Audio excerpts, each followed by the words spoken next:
First question, does the universe provide clues as to its origin? I think it does provide clear clues to its origin. It's not neutral in that sense. And as a scientist, I think the biggest clue actually is the one that's most often overlooked, and that's the very fact that we can do science itself. Because science depends on a fundamental assumption. That is the assumption of the rational intelligibility of the universe.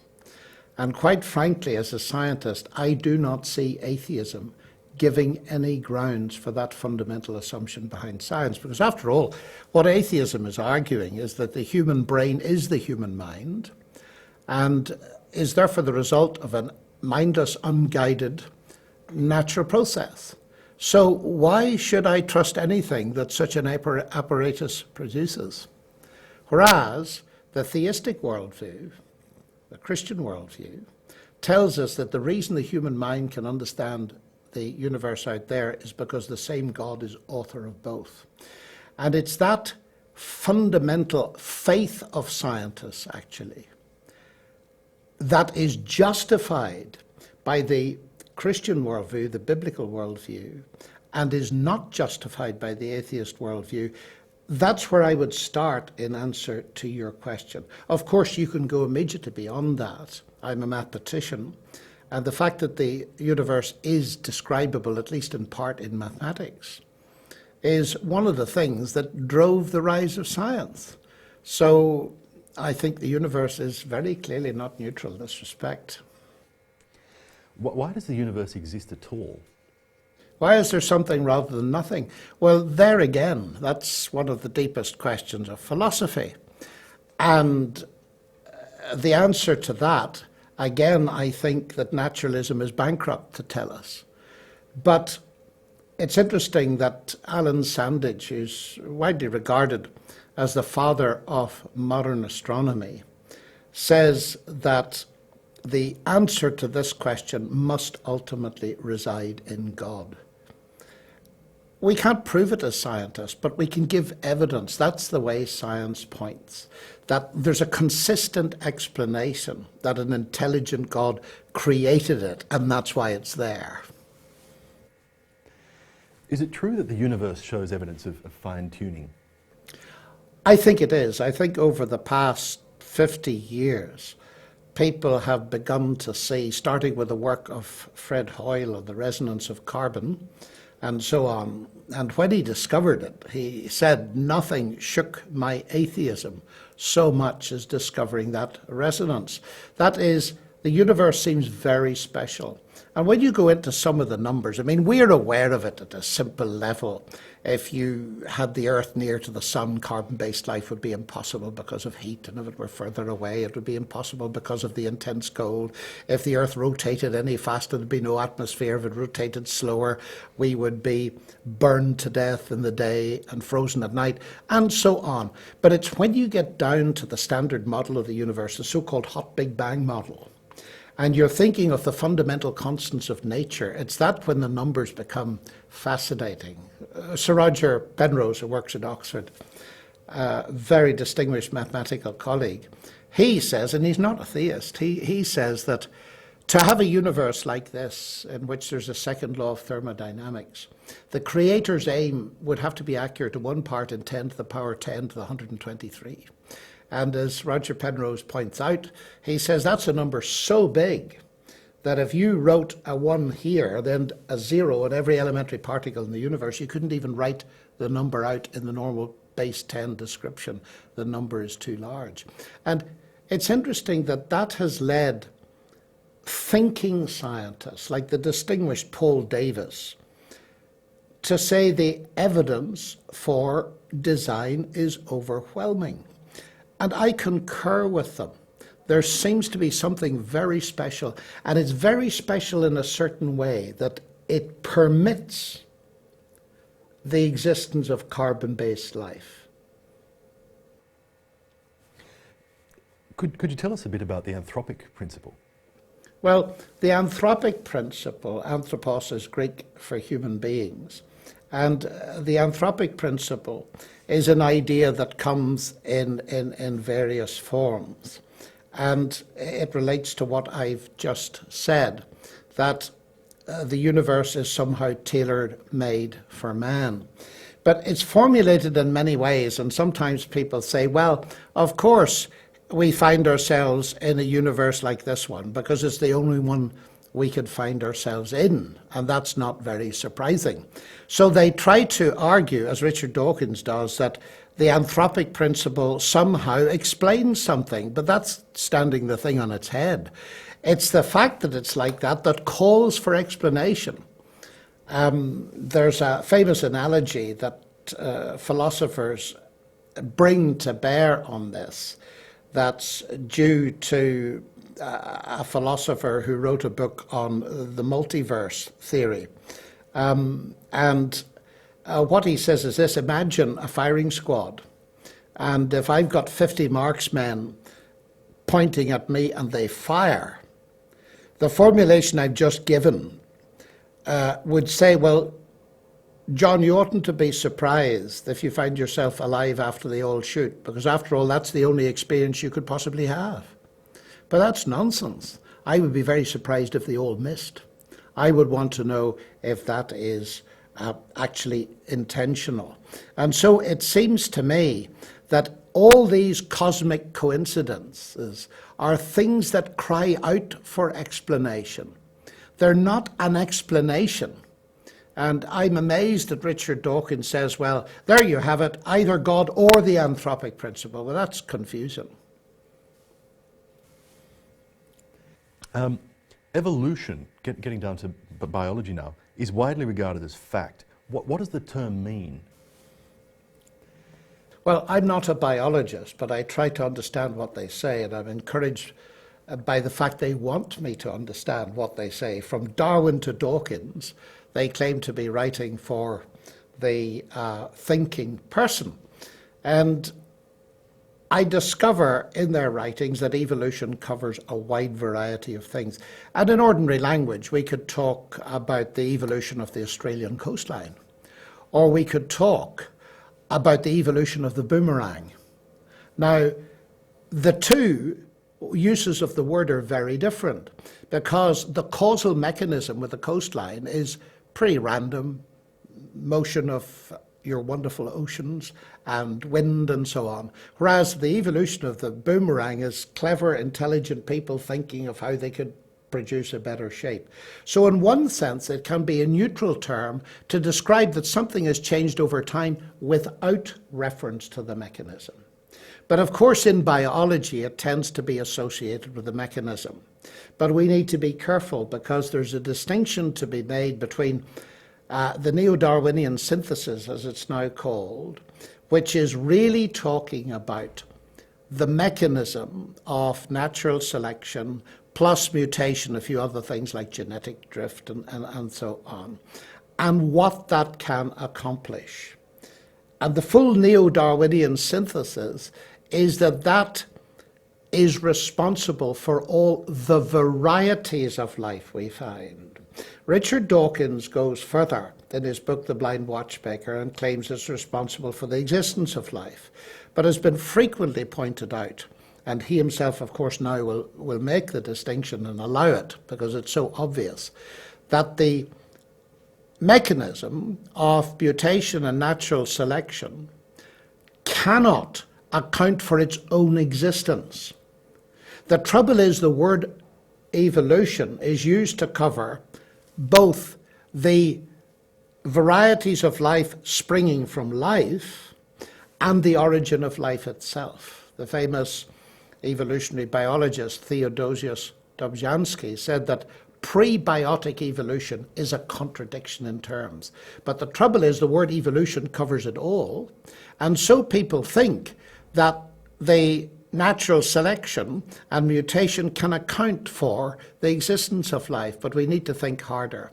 And often people will use the word molecular evolution for the former thing. So I think there are really three fundamental things to be distinguished.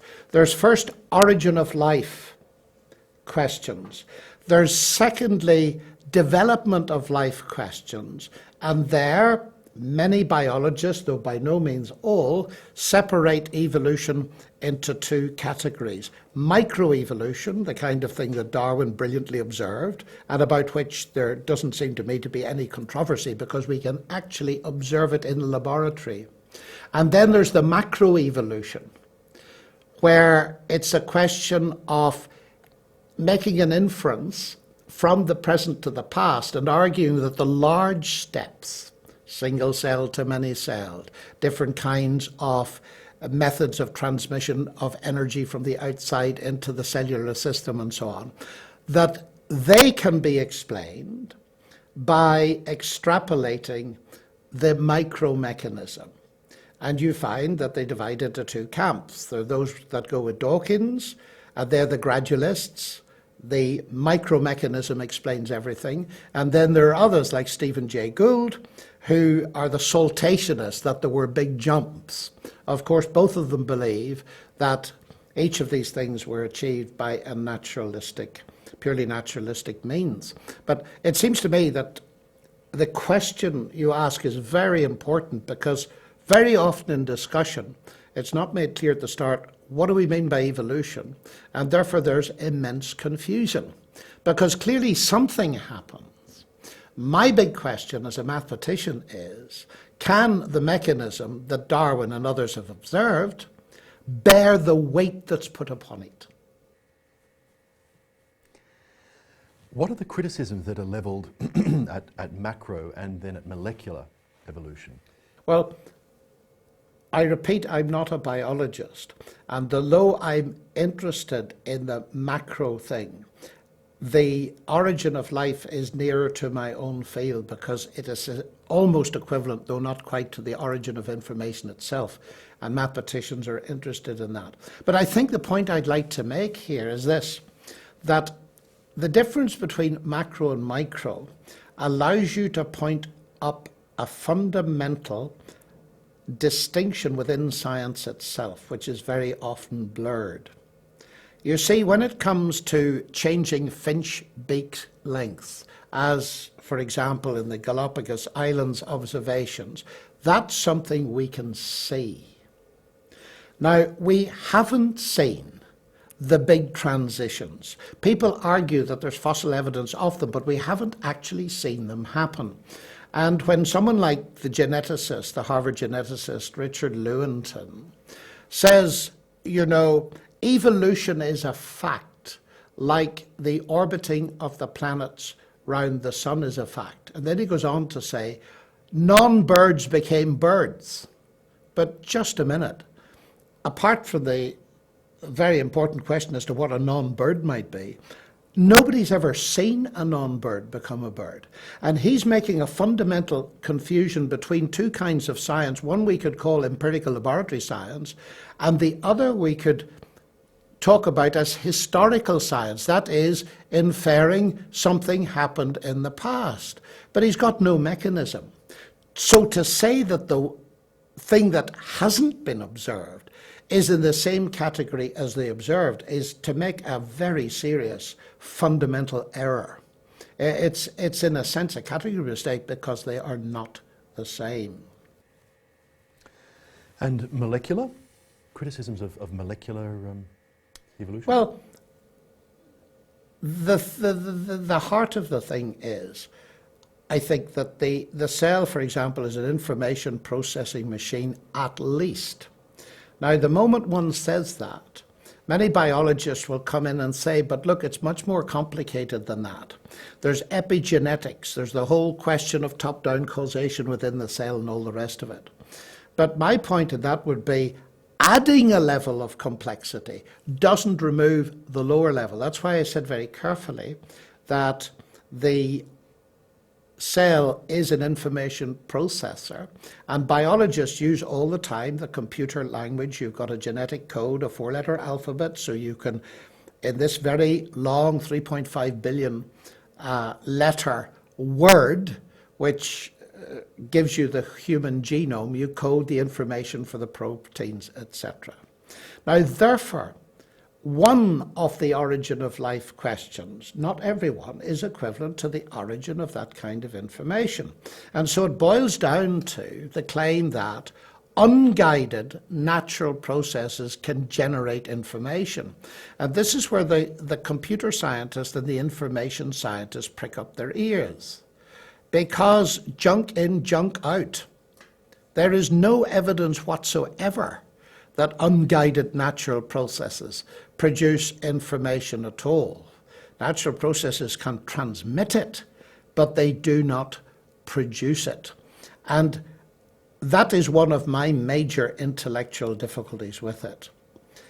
If we just think about it at a common level, the moment you see anything that's got a semiotic dimension, that is symbols carrying meaning, you see a single word on a page, you immediately, unhesitatingly, infer an intelligent origin, no matter how many robotic or mechanical processes intervene between the intelligence and the appearance of the print on the page. It might have come from a factory where the processes are so automatic you would see no person in them.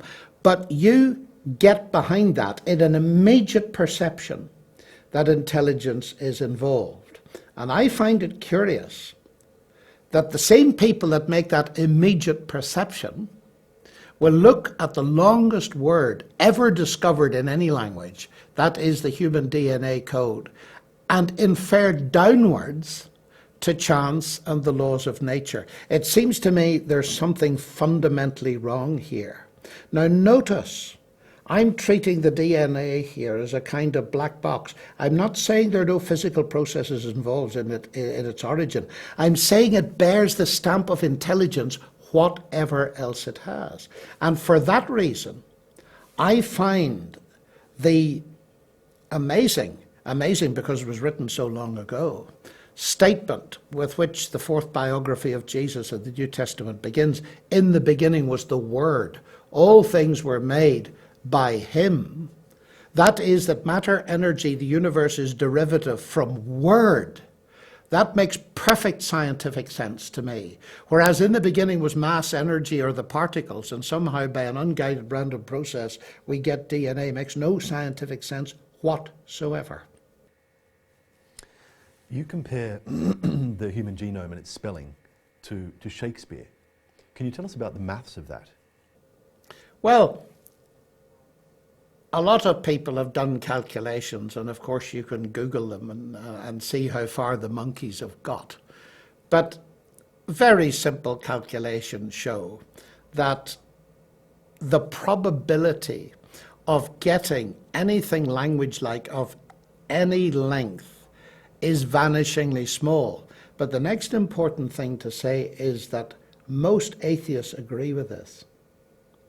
It's very important to be fair to the people who would disagree with me, who are on the atheist side, because none of them who thought about it believe that evolution is a purely random process. And Richard Dawkins will argue that yes, there is randomness, and that's very important. The mutations are random, but natural selection performs a filtering process, and that reduces the probabilities and brings them within the range of the possible. Now, so far so good until you investigate his putative mechanism, and he devotes the heart of the book, The Blind Watchmaker, to it. And in that book, he brings to bear this monkey typing thing, and he has 28 monkeys across, and he introduces a target phrase from Shakespeare, methinks it is like a weasel. And he points out that if you're trying to get 28 monkeys typing, that the probability of getting that phrase is very low indeed. It's about 10 to the 40 or some 1 in 10 to the 40. But if you now introduce the following selection mechanism, and that is, you've got some kind of, let's say, head monkey who watches, here's the first monkey typing, and he likes the T, and he types a T, a T, a T, and then he has a go at S, and then he hits a full stop. And then he hits the M, which is the first letter in the target phrase, the head monkey says, hold it, and he keeps it. Then Dawkins' little simulation brings you to the target phrase not in 10 to the 40 generations, but in 43. And there he says this is the way it could be imagined. But half a minute. How he solved the problem is by, first of all, introducing a target phrase, which the rest of his book says evolution knows nothing about. But secondly, the target phrase is built into the mechanism from the very beginning. And the probability that you're then going to get it is 1. So the amount of information generated by this system is the logarithm of 1, which is 0. So to distort his language slightly, this mechanism generates the appearance of design. But of course, he has built the problem in. And in my own book, I've run this on the human genome. And you can see there just how the whole thing is built in. And in making a mathematical analysis of similar scenarios by many different people, I come to the conclusion that what happens is exactly what you'd expect from the fundamental principles of computer science. That if you claim that a certain procedure generates information, you will find that the information is either in the input or is in the mechanism of the system. And that's exactly what you do find. So that what Dawkins has provided is a brilliant argument for the exact opposite of what he claims. Can I ask you the turn off the camera question? Is there any evidence that the complexity of a cell can increase by random processes? I know of none. I know of none. And that's all I can say about it. Once you get life, and you see, in stating your question, you're presupposing that the cell exists. The cell is such a vastly sophisticated thing. You see, take our cells as human beings. You might want to argue that because of our capacities now, that we can increase knowledge, obviously, and therefore increase in complexity. So I'd be wary of that. I think the real question lies deeper. It's the getting of life that is the big issue. And here's a lovely and beautiful irony. The physicists are happy with a singularity at the beginning of space-time. Biology is very wary of a similar singularity at the origin of life.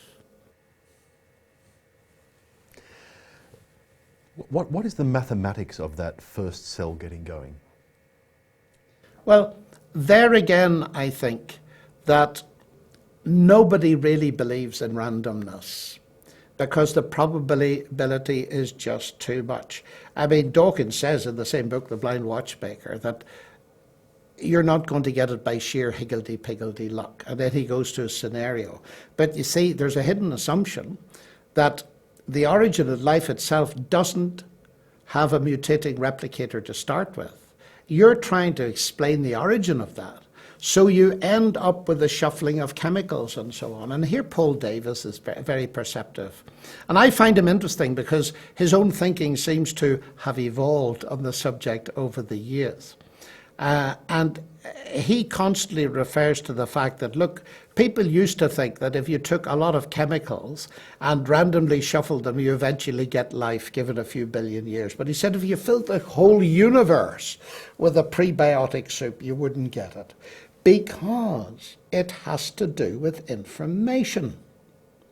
And once you bring that in, you're in a totally different ballgame. And then you're with the probabilities as in the letter-generating machine and the word-generating machine, and so on. So, as far as I can see, the mathematics, the information theory is all against it. So it makes you begin to wonder what's driving this. You see, if I put on an atheist hat for a moment, there's got to be a naturalistic solution. The ancient Greeks saw it. Evolution wasn't new to Darwin. Lucretius got most of the things Darwin got, and he deduced them from sheer materialistic philosophy. And that's not surprising, because if I imagine there's no God, there's only matter and energy, I will think up the theory of evolution in 5 minutes. The point is that true science It's not enough to deduce atheism from materialistic philosophy. We must have the evidence. And for the Christian, you see, the whole field is open because it's not an either-or thing. Because, as I've said, natural selection clearly works, certainly at the micro level. So it's up to science, fascinating task. Is there an edge to evolution? As some scientists would suggest, by far not the minority at the moment. Those are fascinating scientific questions. But for the materialist, it's got to be a naturalistic process. So they are in fact confined, and they dare not, and here now is a violation of a basic principle of science, they dare not follow the evidence where it leads. Because if naturalistically generated evidence starts to suggest there might be something more to the whole thing, well, then they got to close down on the basis of their philosophy, but not their science. Could you give us some clear thinking on the question of whether evolution is a mechanism that gets going as though it has some kind of internal force or intelligence, or whether it is indeed pure chance and purely unguided? What's happening here is very interesting.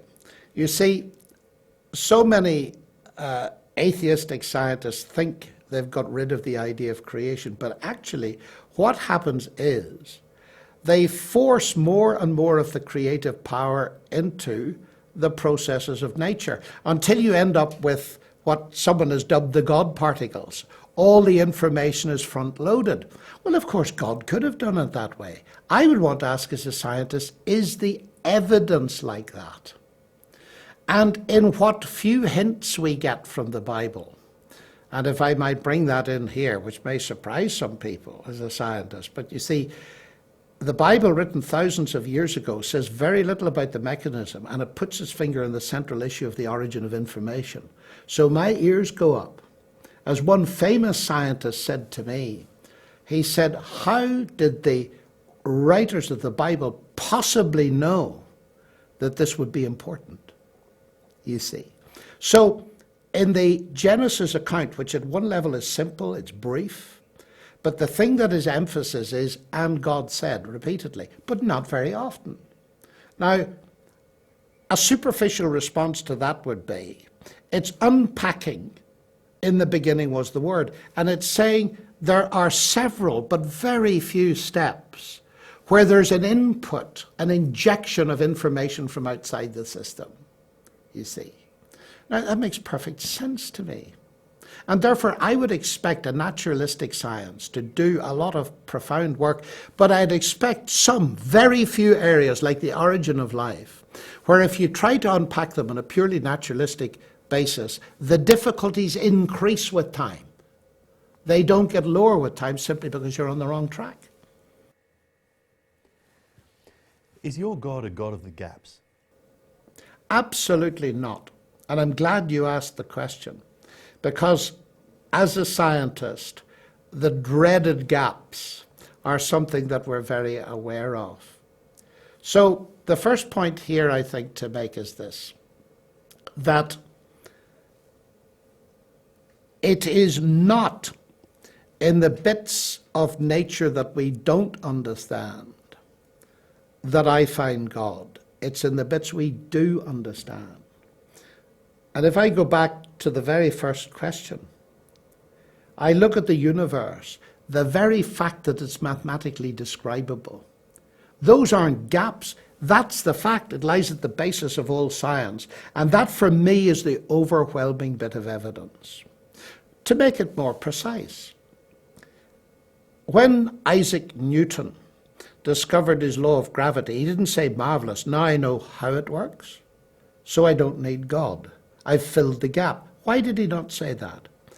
Because God for him was not an explanation alternative to science.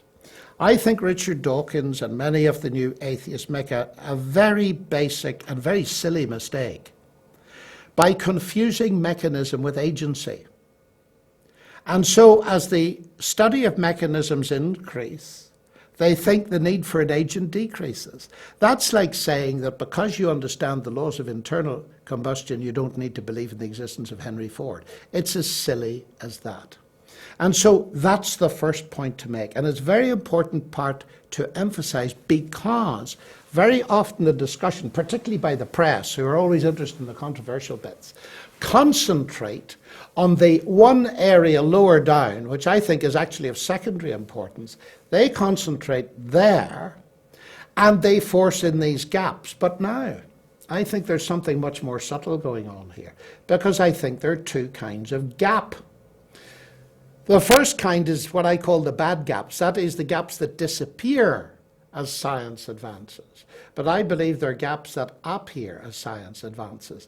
And as I said just now, if there is a God who gave an injection of information that was necessary together with whatever natural processes to start life, I would expect a purely naturalistic study of those processes to increasingly reveal a gap. That's exactly what origin of life research has done since 1953, when Miller and Urey won the Nobel Prize for supposedly discovering life. We now discover that it's so much more complex with this semiotic, this linguistic-like dimension.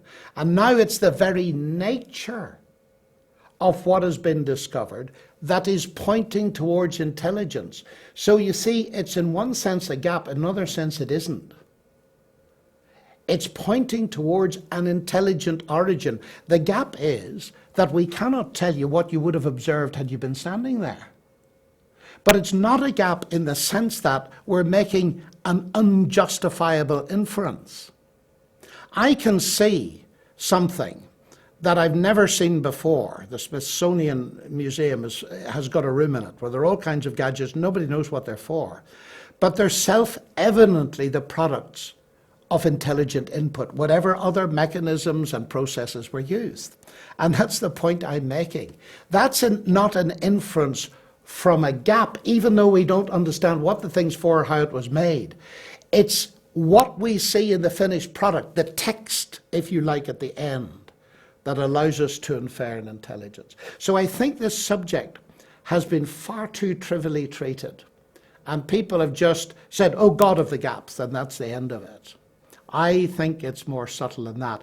But I do, as a scientist, I'm allergic to being accused of the God of the gaps, because I don't want to be understood as a lazy academic. I can't explain it, therefore God did it. It's because we can, at least in part, understand it, that we might be inclined to say that God did it. Richard Dawkins' point, citing God as the cause of all this complexity, is making a cause which is even more complex than that which it supposedly causes. How would you respond to that? Well, as I did in my debate with him, I pick up a book called The God Delusion, about 400 pages long. It's complex.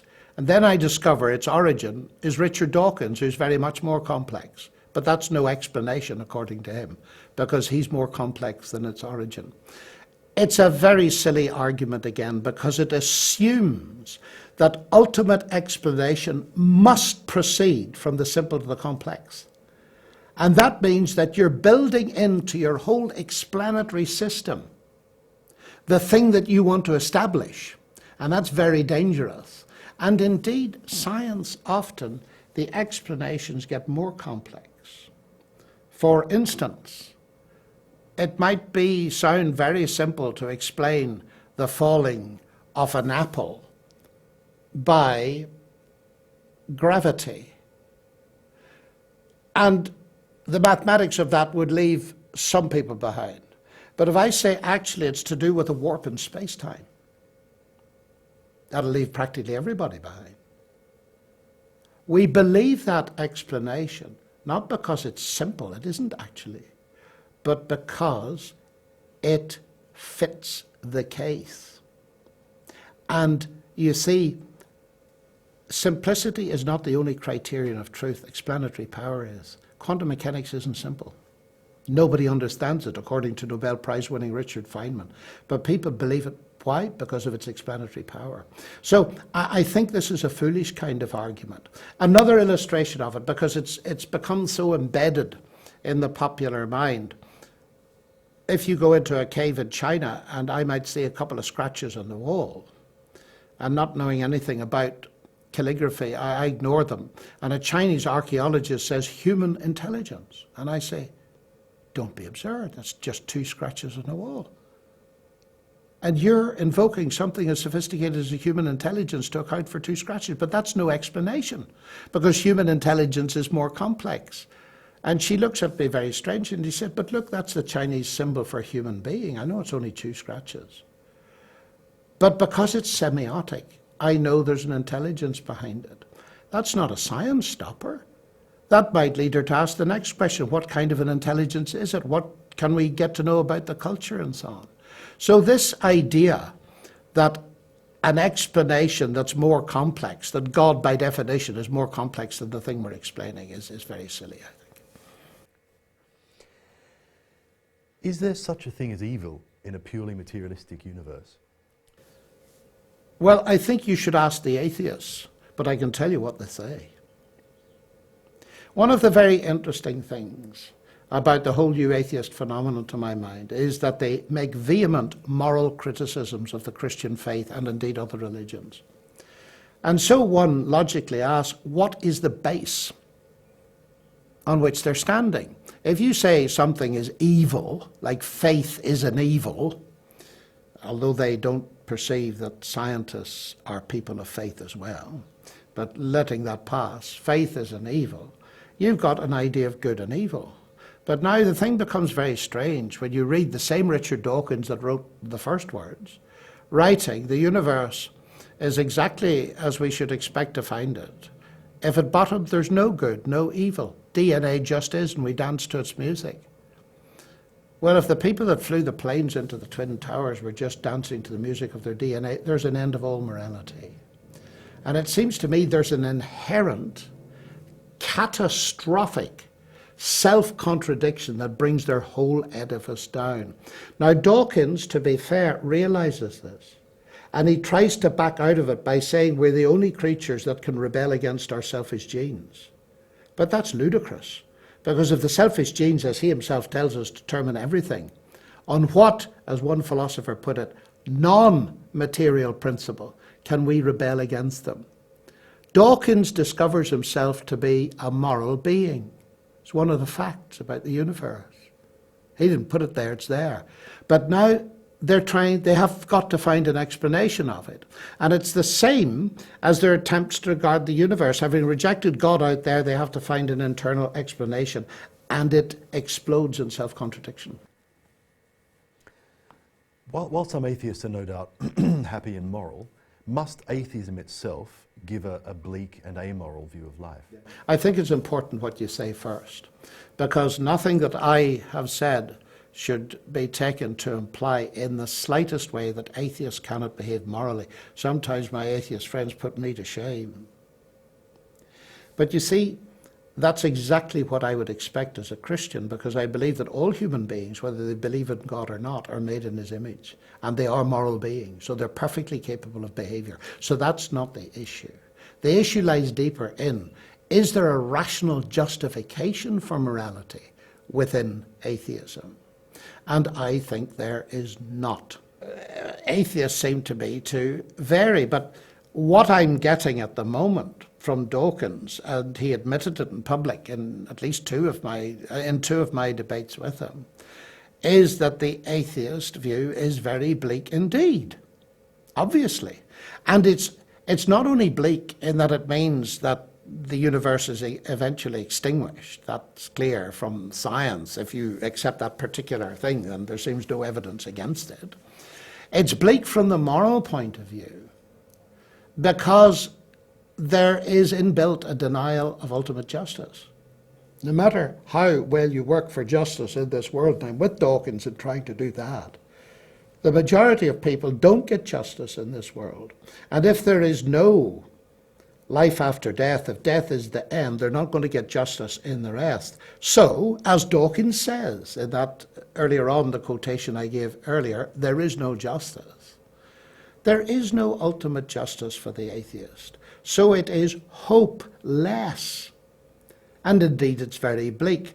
Now, when I pointed that out to Richard Dawkins, he said, well, it is bleak. It is terribly bleak, but that's the way it is. Well, of course, if it's bleak and that's the way it is, that's the way it is. But I'm questioning very seriously whether that is the way it is.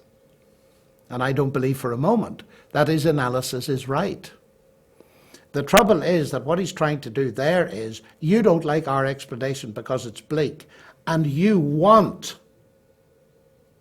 a kind of heaven in which you can enjoy and be compensated for it. Now, it's important to talk about that, actually, because there's been a brilliant analysis of this kind of argument by Manfred Lutz, a German best-selling psychiatrist, in his book, God, A Brief History of the Great One. I don't think it's yet been translated into English. But Lutz makes the very important point that if atheism is true, then Freud can give you a brilliant explanation of how religion is pure escapism. It's a comfort. It's like a child's dummy, as Dawkins calls it, for faith heads who happen to believe it. But there's no substance in it. But Lutz points out, on the other hand, if there is a God, Freud will give you an equally good explanation why atheism is an escape from reality and reflects a desire never have to be accountable and face God. And then he makes the trenchant and absolutely accurate observation: Freud can give you no help whatsoever, nor can Jung, on the question of whether there is a God or not. So we need to beware of psychological trickery that bypasses the fundamental question: is there evidence that God is actual or not? Now, you've mentioned several times in your questions the matter of probabilities. And here there's a lot of fog generation going on. And Dawkins talks about the probability of God. God is improbable. But come to that, Richard Dawkins is improbable. The a priori probability of Dawkins' existence is practically zero. That's the same, is true of everybody. But that's not the question. The question is not, how do you calculate the probability of Dawkins' existence? The question is there any evidence that he's actual? And it's the same with God. Calculations about the probability of God are totally beside the point. I'd almost say, even as a mathematician, they're a complete waste of time. The question is God actual? Now, it's not that I disparage the kind of Bayes' theorem arguments on probabilities connected with the existence of God that Richard Swinburne and other people have developed, because Bayes' theorem is a serious theorem on probability. It's just I'm making the simple point that it's very clever ploy to use arguments about probability to divert attention from the very obvious question: is there evidence that God is actual? If DNA suggests spelling in an author or intelligence, what about the DNA in an AIDS virus?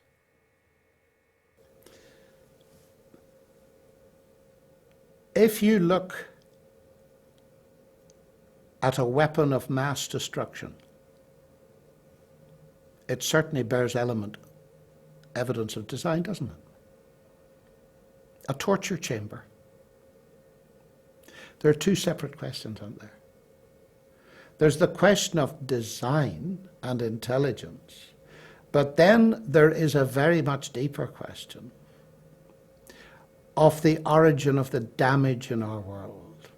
And we're back to the question of pain and evil, you see. And of course, you again run into the same moral difficulty in evaluating it. Why would you say AIDS was evil if it just is? You see? As a Christian, I want to comment on it morally. Any genetic disease and all this kind of thing. But if you take the atheist view, I think you're silent. What can you say? So we need to separate evidence for intelligence and the whole moral question. And the difficulty with that, and that's a whole different field actually, and it's very important. That's why I did a degree in bioethics, to get into understanding these moral issues. But we need to separate them clearly, because bringing in a moral argument hasn't got anything to do with the question of evidence of intelligent input and all the rest of it. And actually is a very funny thing for people to do who believe there's no base to define morality anyway. Can you infer from the universe the character of the supposed designer? That question is also very important, because it's really asking about the limits of this kind of, if you like, scientific approach to what we can infer from the universe itself. And there's relatively little, I think, that you can infer in the direction of your question. And the New Testament admits it. When St. Paul, who wrote more than half the New Testament, was writing to Romans, the Roman Christians, he made this point. He said, there is evidence within the universe. It bears traces of its origin, as per your first question. But the evidence is of what? I understand his words to mean of God's existence and his power, full stop. In other words, you can get so far, it's a pointer to give you some information. But there are more sources of evidence than science can deal with. And it seems to me at this point, and many people ask me, they say, well, you're a scientist. Okay, suppose we grant you that you are giving us evidence with some weight to it that substantiate the idea that there's an intelligence behind the universe. But you happen to be a Christian. That's a leap. Of course it is. But it's a leap based on evidence, a commitment based on evidence. I don't like the word leap because it indicates that there's no ground in between. It's a commitment based on evidence of a different kind. And I would want now to bring in not simply the evidence of science, but the evidence of history, evidence coming from the Bible, and the evidence of experience of others, and then my own personal evidence in my own experience. So there'd be two sides to it, objective and subjective, but it would contain, of course, more than science, because science is extremely limited.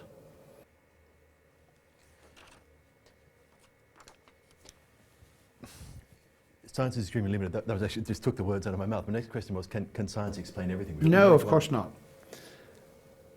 Some people believe it can, like Peter Atkins.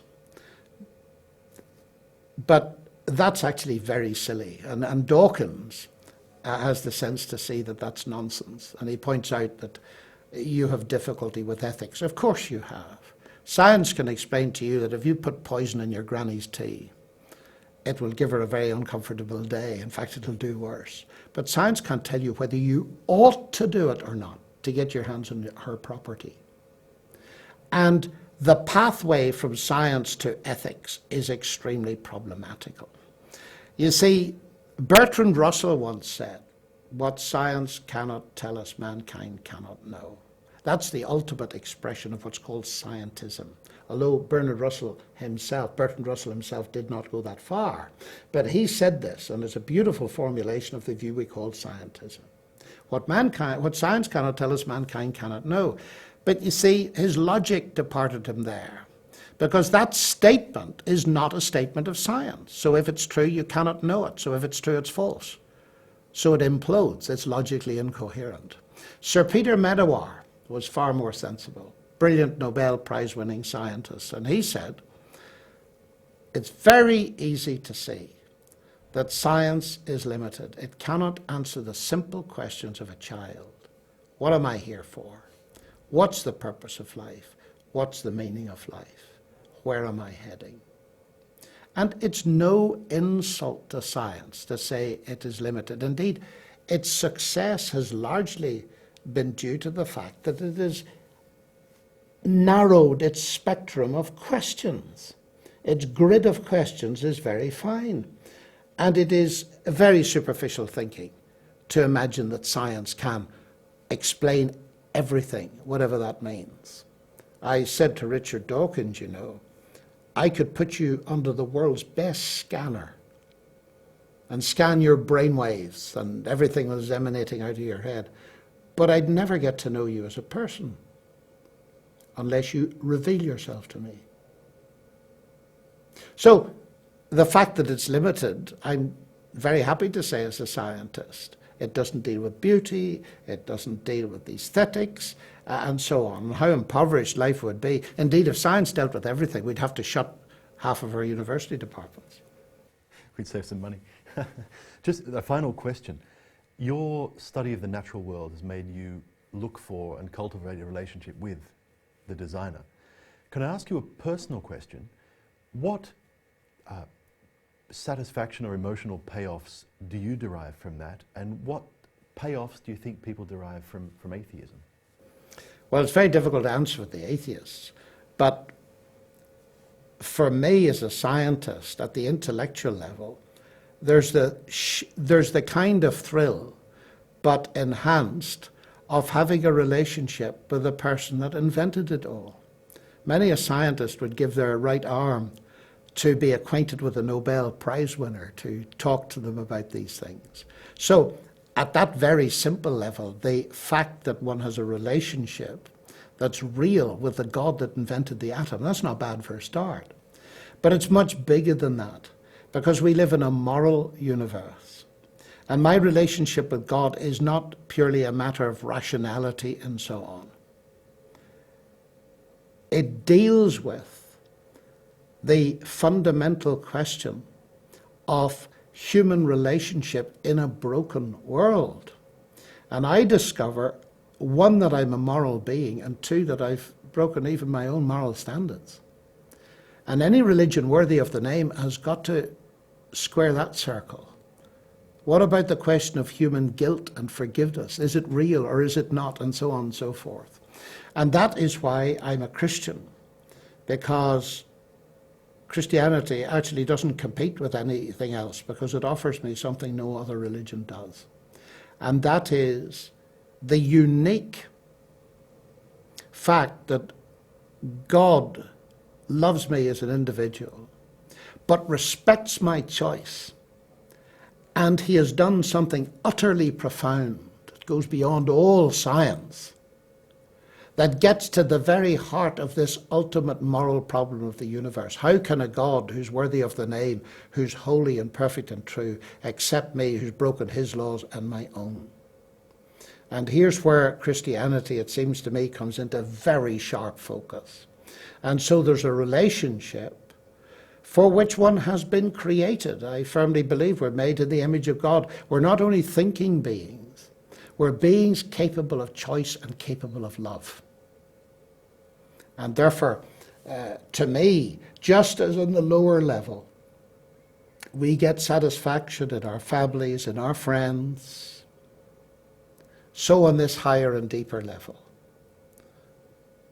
Someone wrote, didn't they, that there's a God-shaped space in all of our hearts, and it's the sense of having that full and being in touch with the ultimate reality behind the universe that I find infinitely satisfying.